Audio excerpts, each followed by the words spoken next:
Ну і почнемо із оперативної інформації на передовій. Першим до нашого ефіру долучається військовий 93-ї окремої механізованої бригади Андрій Бабічев. З ним поговоримо про оперативну ситуацію на Бахмутському напрямку. Пане Андрію, вітаю вас. Вітаю, бажаю здоров'я.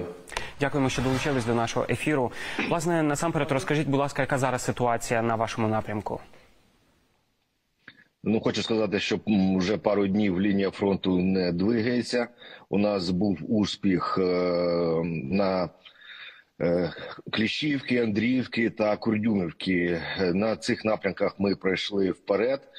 Десь ми піджали ворога, перерізали їм дороги постачання. Також ми вклинились у їх лінію оборони, яка вже йде у сторону Опитного.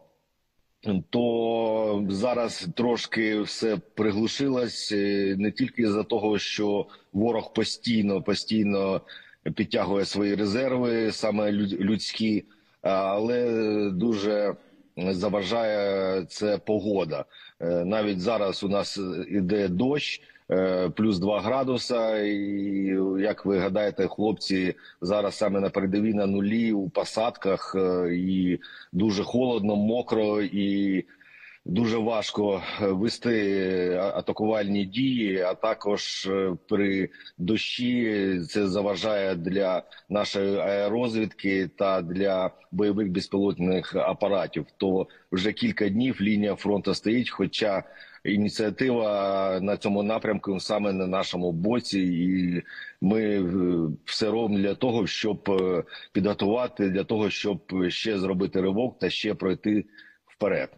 Я не можу навіть уявити зараз, в яких умовах доводиться хлопцям і дівчатам вести бойові дії.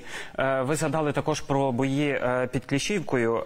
Там теж Генштаб Збройних сил України сьогодні зранку повідомляв про бої і повідомляв, що під артилерійський і мінометний обстріл потрапили близько 20 населених пунктів неподалік. Наскільки активно ворог обстрілює? І чи йдеться тут про артилерійські обстріли, чи вдається і до авіаційних ударів?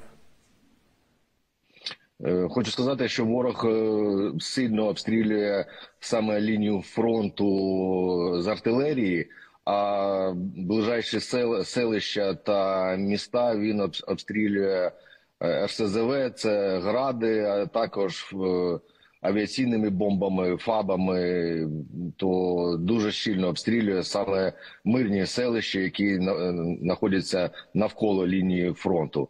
А щільність артилерії у них дуже сильна.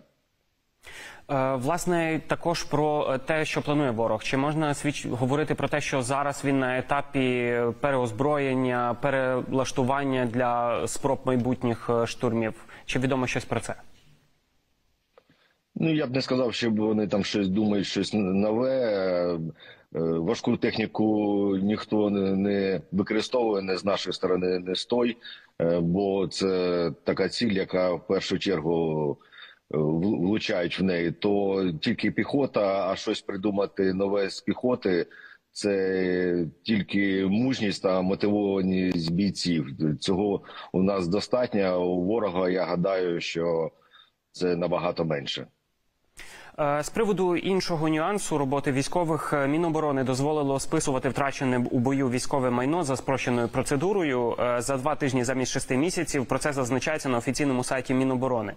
Наскільки це важливо для військових? Наскільки це спрощує роботу, якщо говоримо про і паперову, так би мовити, тяганину? Так, воно спрощує, головне, щоб це виконували, але є недостаток у цьому законі, хочу сказати. Я по своєму прикладу, коли я був у кулеметному взводі, ми стояли під Слов'янськом, і у нас був по нам артилерійський обстріл, і наш кулемет був посічений уламками. То нам прийшлося цей кулемет вести на те, щоб його описали, написати рапорти, що трапилось. Потім нам сказали, що це буде розслідування. Чекали, ми 3 тижні на позиції були без кулемета. Після цього нас відправили у Бахмут, вже на Бахмуті ми стояли, і так нам і не видали кулемет. То я гадаю, що саме до цього закону треба дописати, щоб коли втрата зброї на бойових саме позиціях, то потрібна миттєва заміна, а потім уже там розбиратись, писати всі бумажки там і так далі. Бо стояти і чекати, коли там щось розслідують, а що там розслідувати, якщо йде війна, розтрощили зброю, то в першу чергу треба її замінити, а потім уже там розбиратись, бо солдати повинні воювати, а не займатися бюрократією. Пане Андрію, дякуємо за цей приклад. Ми будемо звертатися до Генштабу з приводу роз'яснень цього нововведення. І вам дякуємо дуже за оперативну інформацію на Бахмутському напрямку. Успіху 3-й штурмовій хлопцям і дівчатам. А вам дякуємо за участь в нашому ефірі. 93-ї бригади, перепрошую.